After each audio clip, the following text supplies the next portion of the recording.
झारखंड के पूर्व सीएम बन चुके हेमंत सोरेन ने दिल्ली के मुख्यमंत्री अरविंद केजरीवाल को मुश्किल में डाल दिया है। हेमंत सोरेन ने ईडी की पूछताछ के बाद गिरफ्तार होने के पहले ही बुधवार देर रात प्रदेश के राज्यपाल से मिलकर अपना त्यागपत्र सौंप दिया। जाहिर है कि उनके फैसले से सबसे ज्यादा दहशत में अगर कोई आया होगा तो वो दिल्ली के मुख्यमंत्री अरविंद केजरीवाल ही होंगे। हेमंत सोरेन की गिरफ्तारी के पहले तक प्रवर्तन निदेशालय के नोटिस पर देश के दो मुख्यमंत्रियों की प्रतिक्रिया बिल्कुल एक जैसी देखने को मिलती रही है। दिल्ली के मुख्यमंत्री अरविंद केजरीवाल और झारखंड के सीएम हेमंत सोरेन को ईडी ने अलग अलग मामलों में पूछताछ के लिए कई बार नोटिस भेजा, लेकिन दोनों में से किसी ने भी गंभीरता से नहीं ले रहा था। अब जब दोनों में एक सीएम हेमंत सोरेन गिरफ्तारी के साथ त्यागपत्र भी दे चुके हैं तो निश्चित है कि दूसरे सीएम के लिए बेचैनी बढ़ गई होगी। सोरेन के जैसे समन को हल्के में लेने वाले केजरीवाल अब क्या करेंगे? ईडी के समन पर अरविंद केजरीवाल ने करीब हेमंत सोरेन जैसा ही स्टैंड ले रखा था। हेमंत सोरेन को अब तक 10 बार पूछताछ के लिए बुलाया जा चुका था और अरविंद केजरीवाल को 5 बार।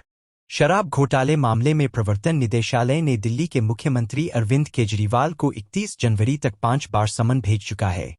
इससे पहले ईडी ने 17 जनवरी, 3 जनवरी 1921 दिसंबर और 2 नवंबर को दिल्ली सीएम को समन भेजा था, लेकिन वो पेश नहीं हुए थे। ईडी के लगातार समन जारी करने के बाद आम आदमी पार्टी ने दावा किया था कि ये सारी प्रक्रिया अरविंद केजरीवाल को गिरफ्तार करने के लिए की जा रही है। ईडी उन्हें पूछताछ के बहाने बुलाकर गिरफ्तार करना चाहती है। का कहना है कि अगर ईडी को पूछताछ करनी है तो वह अपने सवाल लिखकर केजरीवाल को दे सकती है। अरविंद केजरीवाल अब तक हेमंत सोरेन की तरह पेश होने को राजी नहीं हो रहे थे। सोरेन की तरह मिलता जुलता जवाब भी दे रहे थे, जैसे ईडी का समन गैरकानूनी है और राजनीति से प्रेरित आदि। और इस मामले में ये दोनों ही नेताओं ने शरद पवार जैसा रवैया नहीं अपनाया।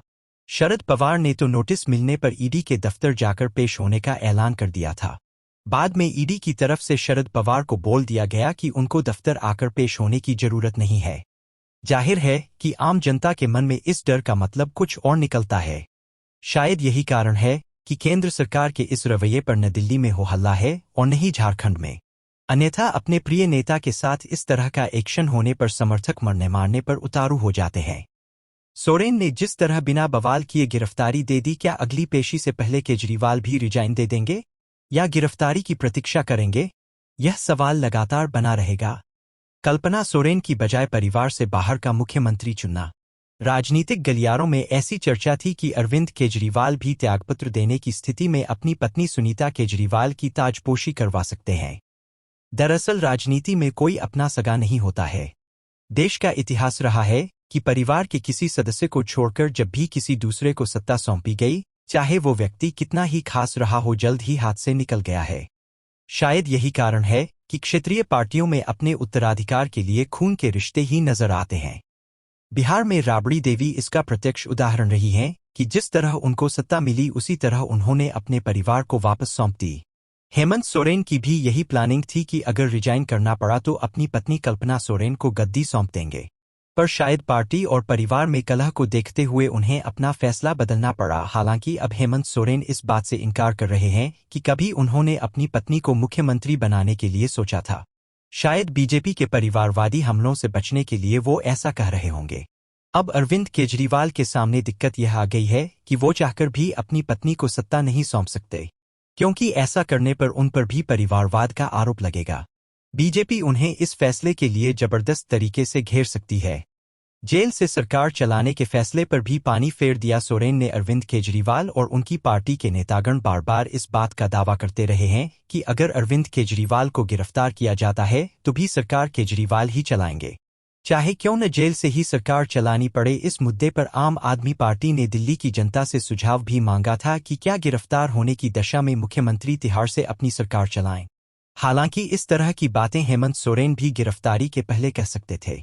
हेमंत सोरेन चाहते तो रिजाइन करने के पहले इस तरह की धमकी दे सकते थे।